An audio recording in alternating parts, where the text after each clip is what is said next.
Muito bem, muito bem. Dito isso, muita satisfação, prazer estar aqui podendo colaborar com a sua preparação.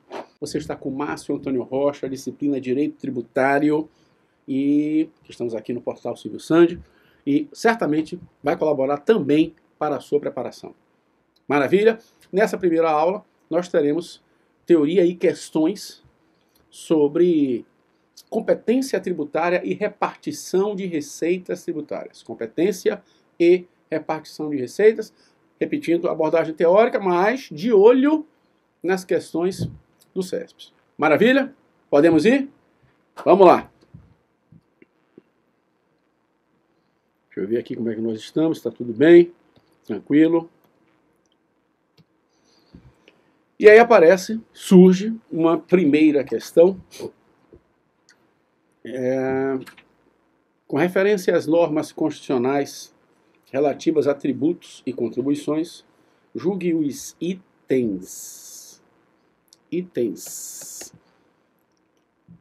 que se seguem, fica melhor assim no plural, né?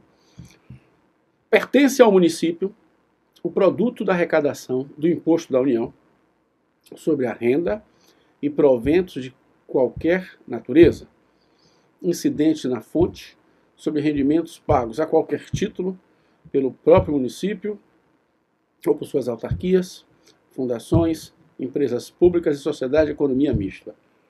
Muito bem.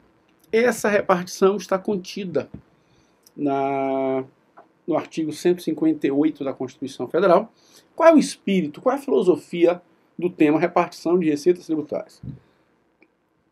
Na sequência de artigos na Constituição Federal, nós temos uma sequência com a Constituição distribuindo competências tributárias especialmente para impostos. 153 impostos da União, 154 também impostos da União, imposto residual, imposto extraordinário de guerra, 155 impostos de competência dos estados e do Distrito Federal, 156 impostos municipais. Ponto.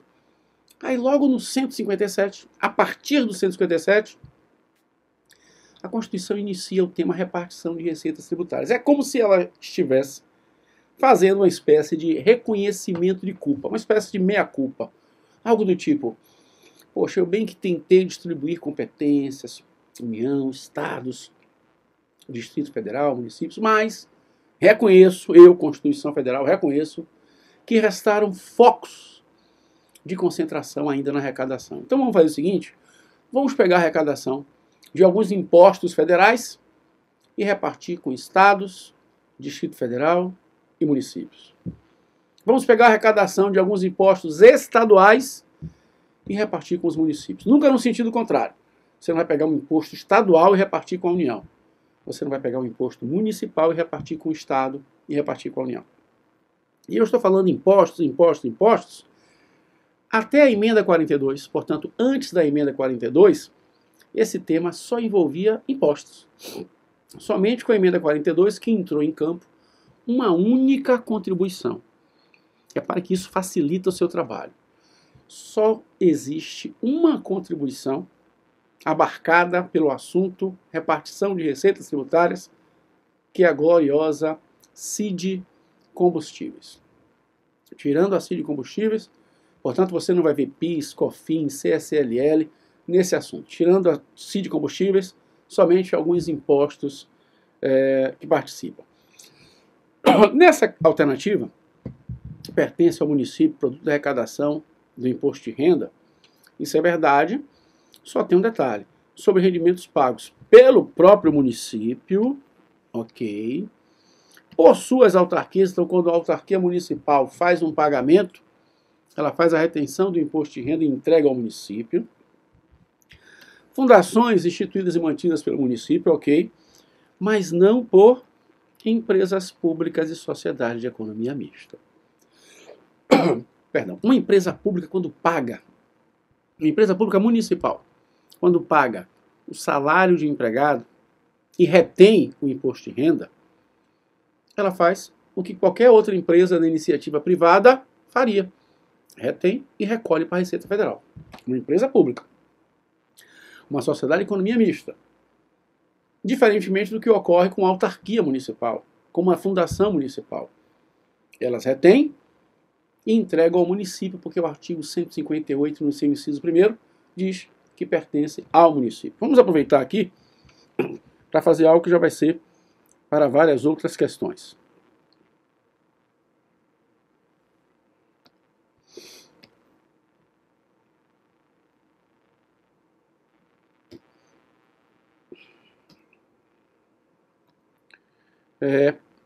Deixa eu fazer aqui. Reparem. O assunto repartição de receitas tributárias você tem no artigo 157 a participação dos estados e do Distrito Federal em 2 impostos federais. No inciso 1º, a participação dos estados e do Distrito Federal no imposto de renda retido na fonte pelo Estado, por uma autarquia estadual, por uma fundação estadual, mesma coisa para o Distrito Federal. Situação análoga à que estamos vendo na questão sobre o município. E no inciso 2º, os estados e Distrito Federal participam da arrecadação de 20% de um eventual imposto residual. Pronto. Aí vem o artigo 158 e traz a participação dos municípios. E aí, os municípios participam, conforme o artigo 158, da arrecadação de 4 impostos. 2 impostos federais e 2 impostos estaduais. Os 2 federais. No inciso 1º, o mesmo imposto de renda retido na fonte. Ah, professor Márcio Antônio Rocha, mas é do Estado ou é do município? Depende. Se quem está fazendo um pagamento sujeito à retenção na fonte for o Estado paga, retém na fonte e fica. Por exemplo, quando o Estado paga a remuneração de um servidor público estadual. Ele paga, retém o imposto de renda e fica. Mas quem está fazendo isso for o município. Por exemplo, o município, quando paga a minha remuneração, eu que sou auditor fiscal do município de Salvador, o município de Salvador retém e fica com o imposto de renda. Então, quem é que vai ficar com o imposto de renda retido na fonte? A fonte pagadora, quem pagar. Se for o Estado, se for o Distrito Federal, ou suas autarquias e fundações, ou se for o município, uma autarquia ou uma fundação municipal. Sempre lembrando que no caso da autarquia e fundação, o dinheiro não fica com ela. Se for uma autarquia estadual, ela retém o imposto de renda e entrega ao Estado. Se for uma autarquia municipal, ela retém o imposto de renda e entrega ao município. Beleza? No inciso 2º, outra participação dos municípios é uma participação importante no ITR. Pertence aos municípios 50% da arrecadação do ITR com relação a imóveis localizados no seu território ou 100% se o município fizer a opção que está no artigo 153, parágrafo 4º, inciso 3º da Constituição. Qual é a opção? É se o município fizer a opção de fiscalizar e cobrar o ITR. Se o município fizer a opção de fiscalizar e cobrar o ITR, em vez dele ficar com 50%, ele fica com 100% do ITR. Ou seja, se o município ficar na rede, se balançando, ele já tem 50% do ITR. Mas se ele arregaçar as mangas, ele fica com 100% da arrecadação do ITR. Depois, a participação dos municípios em 2 impostos estaduais. Os municípios participam da arrecadação do IPVA, 50% da arrecadação do IPVA são destinados ao município no qual o veículo foi licenciado. Esse é o detalhe. Sublinha aí no seu inciso 3º do artigo 158, veículo licenciado. E os municípios participam da arrecadação do ICMS. 25% da arrecadação do ICMS são destinados aos municípios. Para esse inciso 4º, nós temos um parágrafo único que diz como é que esses 25% devem ser distribuídos. Primeiro, no mínimo 3/4, de acordo com a participação de cada município na circulação de mercadorias naquele estado, de acordo com o valor agregado por cada município na circulação de mercadorias. É o estado que vai determinar qual será esse montante, porque aqui está dito no mínimo 3/4. Portanto, se serão 75%, se serão 80%, 90%, de modo que o inciso primeiro matematicamente se complemente com o inciso segundo. No máximo, 1/4, de acordo com o que dispuser lei estadual, diz o inciso segundo, ou, se for um território federal, de acordo com o que dispuser lei federal. Mas o importante é que aqueles 25% sejam totalmente distribuídos. Então, 100% desses 25% devem ser distribuídos para os municípios, de acordo com esses critérios. Joia? Agora, vem o artigo 159, que é conhecido como repartição indireta, coloque aí no seu texto. Repartição indireta porque o dinheiro nunca vai diretamente para o ente, primeiro vai para um fundo, que traz no seu inciso primeiro que 49% da arrecadação do imposto de renda e do IPI são distribuídos da seguinte forma: 21,5% para o Fundo de Participação dos Estados e do Distrito Federal, 21,5%. 22,5% para o Fundo de Participação dos Municípios. 3% para os programas do desenvolvimento, do financiamento do desenvolvimento das regiões Norte, Nordeste e Centro-Oeste. Coloque um asterisco na região Nordeste, porque seja lá o que for para a região Nordeste, metade deverá ir para a sub-região do semiárido. Depois uma emenda trouxe mais um para o FPM. Só que esse mais um para o FPM é um percentual que deve ser distribuído no primeiro decêndio do mês de dezembro. E depois uma outra emenda trouxe mais um também para o FPM. E esse deve ser distribuído no primeiro decêndio do mês de julho. Visualiza-se aí uma força da Constituição para o pagamento do 13º salário dos municípios. Primeiro decêndio do mês de dezembro e aquela parcela antecipada, primeiro decêndio do mês de julho. Portanto, 49% da arrecadação de imposto de renda e IPI.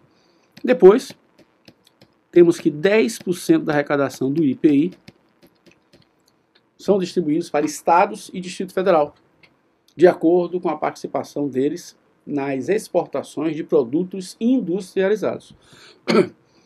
E, finalmente, 29% da arrecadação da CID Combustíveis, que são destinados para os estados e para o Distrito Federal.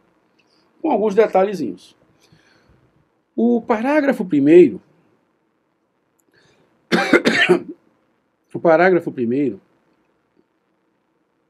ele diz, vou deixar com essa cor mesmo, o parágrafo 1º diz, vou colocar aqui, porque o parágrafo 1º se relaciona com o inciso 1º, que desse montante aqui, que o município tem a receber de FPM, ou que o estado tem a receber de FPE, deve ser descontado aquilo que o município já ficou como imposto de renda retido na fonte. Deve ser descontado aquilo que o estado já ficou como imposto de renda retido na fonte. Lá no 157 primeiro e no 158 primeiro. Aqui temos dois parágrafos para o inciso segundo. O parágrafo segundo diz que desses 10% do IPI que são destinados a estados e Distrito Federal, nenhuma unidade poderá ficar com mais do que 20%. Lembre-se de São Paulo. Por quê? O critério para distribuir os 10%, o critério é a exportação de produtos industrializados. Imagine, São Paulo ficaria com 70% a 80% daqueles 10%. Então o limite é um limite de 20%, diz o parágrafo segundo. E o parágrafo 3º, também comentando o inciso 2º, diz que seja lá o que o Estado receba aqui, a título de 10% do IPI, ele deve destinar 25% para os seus municípios. Por outro lado, o parágrafo 4º aborda o inciso 3º e diz que seja lá o que cada Estado receba, o Estado deve destinar 25% da CID Combustíveis perdão, para os seus municípios. Ok? Essa é a configuração geral. Temos ainda, no artigo 153, parágrafo 5º, uma história envolvendo o IOF sobre o ouro como investimento, que o dispositivo chama de ativo financeiro ou instrumento cambial. E aí, nesse caso, 70% desse IOF são destinados ao município de origem e 30% destinados ao estado de origem. Quer dizer, o estado, o município de origem, é aquele em que ocorreu aquela primeira operação, quando o ouro sai do extrativista, da mineração, e vai para o primeiro banco. Sendo assim, a União fica com nada desse IOF, porque 70% vão para o município e 30% vão para o estado. Mas essa é a configuração geral. Eu fiz questão de parar e fazer isso aqui, porque algumas questões vão entrar nessa seara. Então vamos voltar para a questão. Então o erro dessa questão, portanto, a questão está errada, foi incluir empresas públicas e sociedade de economia mista. A questão envolve, de acordo com o artigo 158, inciso 1º, o município, quando ele retém e fica, ou uma autarquia municipal que retém e entrega para o município, ou uma fundação municipal que retém e entrega para o município, e não empresas públicas e sociedade de economia mista. E já temos uma questão 2 na tela. Questão 2.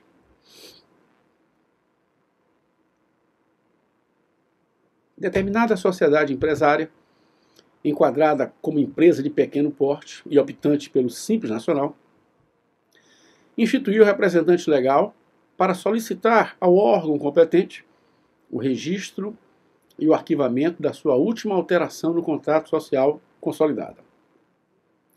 Na oportunidade, a sociedade não anexou a documentação a ser apresentada à junta comercial, a certidão negativa de débitos relativa a tributos federais e a dívida ativa, administrados pela Secretaria da Receita Federal e pela Procuradoria-Geral da Fazenda Nacional. Com referência a essa situação hipotética, julgue o item que se segue. O regime compartilhado de arrecadação, cobrança e fiscalização de tributos, utilizado pela sociedade empresária, abrange a participação de todos os entes, União, Estados, Distrito Federal e municípios. Sim, estamos falando do Simples Nacional.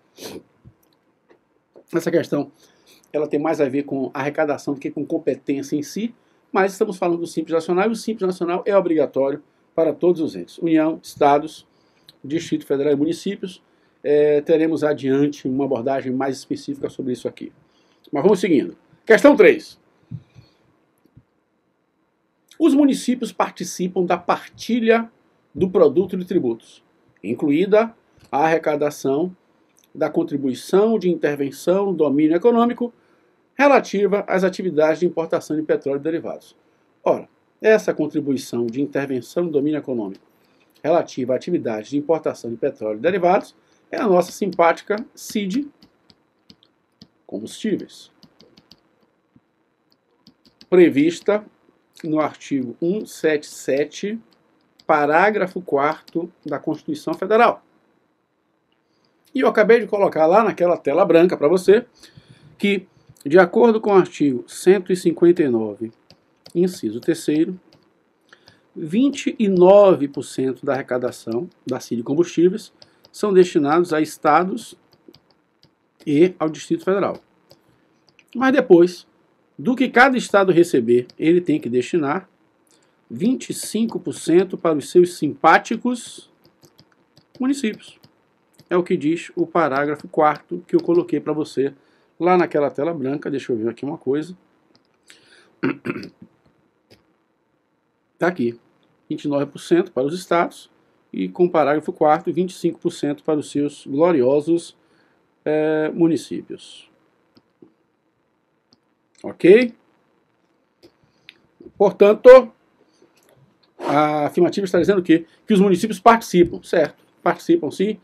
Artigo 159, parágrafo 4º. Vamos para a quarta questão.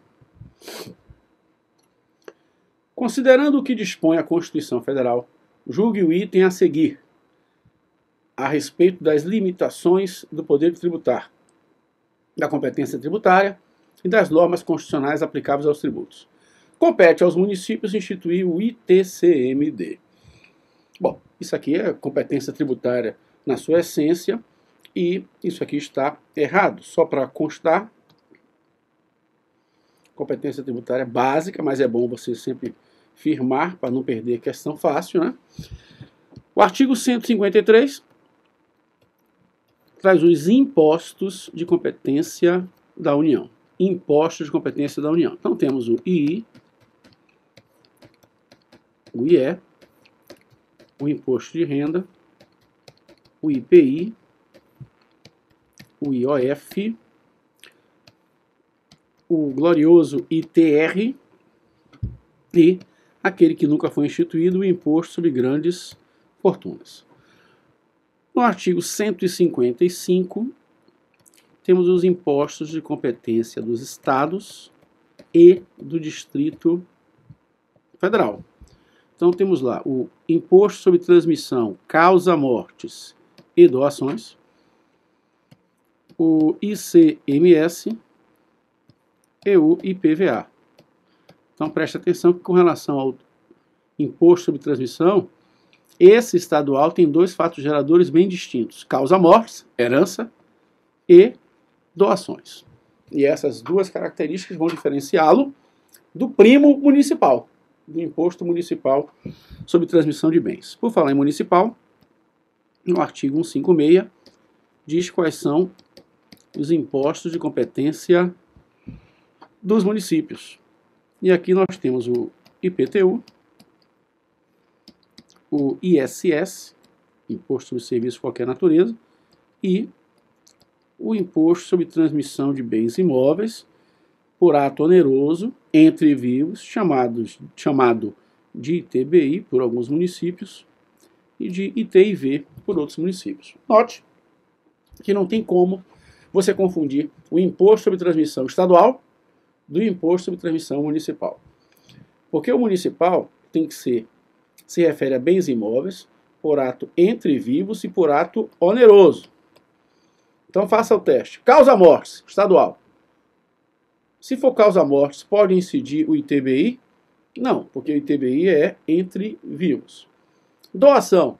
Se for doação, pode incidir o municipal? Não, porque o municipal é por ato oneroso. Essa é a configuração dos impostos, além de o artigo 154 trazer também para a União duas competências especiais.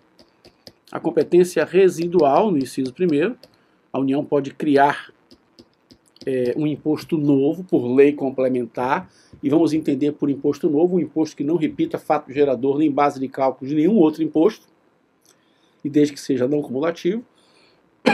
E a União pode instituir um imposto extraordinário de guerra, na competência extraordinária do inciso 2º.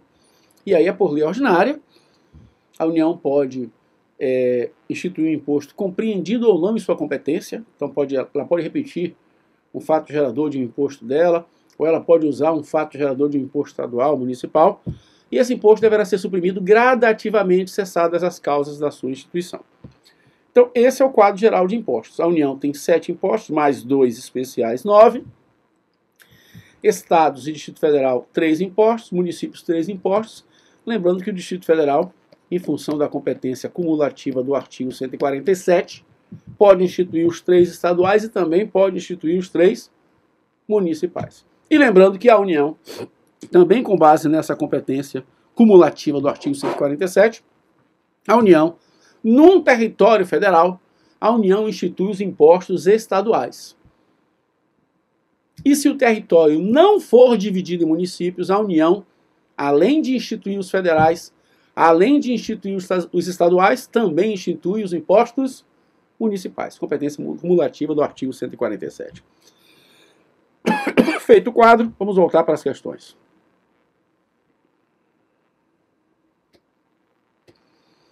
Portanto, errado porque o ITCMD é de competência dos estados e do Distrito Federal, artigo 155, inciso 1º, Constituição Federal. Vamos para a quinta questão. À luz da jurisprudência majoritária e atual dos tribunais superiores e da doutrina acerca dos princípios constitucionais tributários, do indébito tributário, do crédito tributário e do poder tributário, julgue o item seguinte. A repartição das receitas tributárias deve observar rigorosamente a competência tributária de cada ente político. Muito bem, na verdade, você não pode dizer que a repartição de receitas deve observar a competência de cada ente.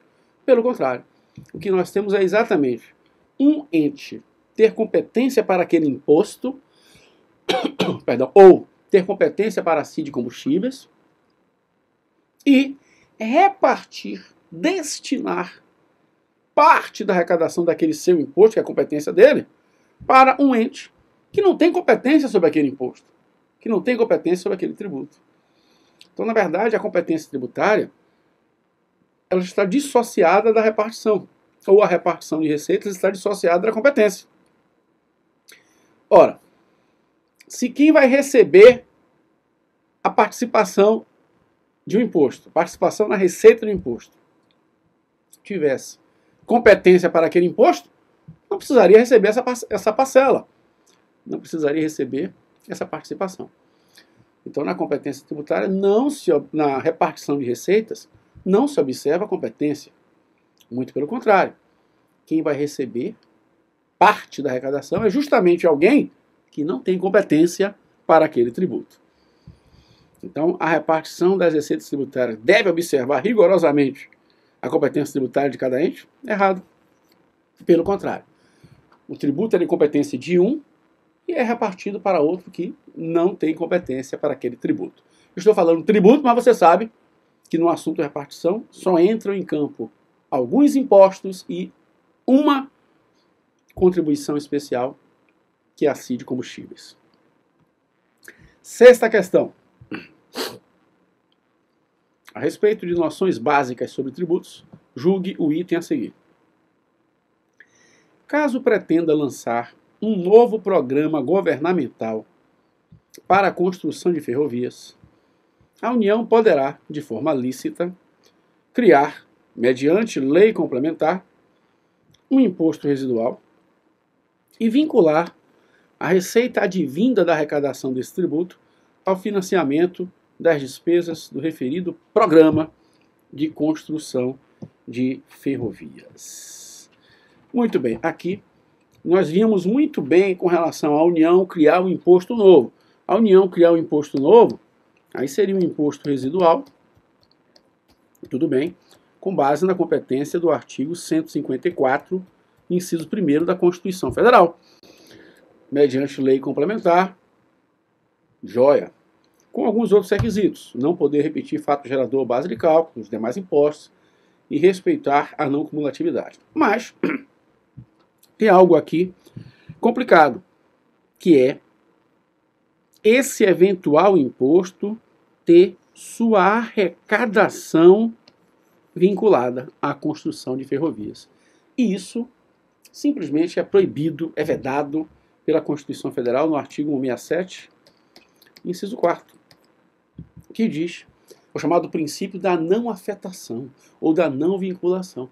Os impostos não podem ter sua arrecadação vinculada, salvo em situações excepcionalíssimas.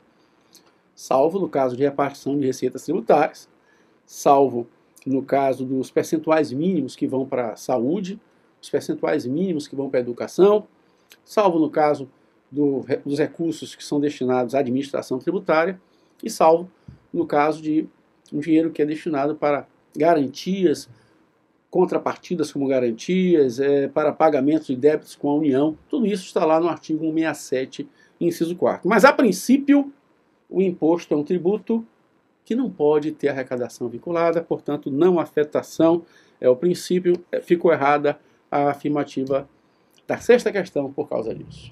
Tranquilo? Dito isso, fechando esse nosso primeiro bloco, com a parte um pouco mais teórica, até para a gente dar sequência em outras questões, eu desejaria a você um forte abraço e até o próximo bloco.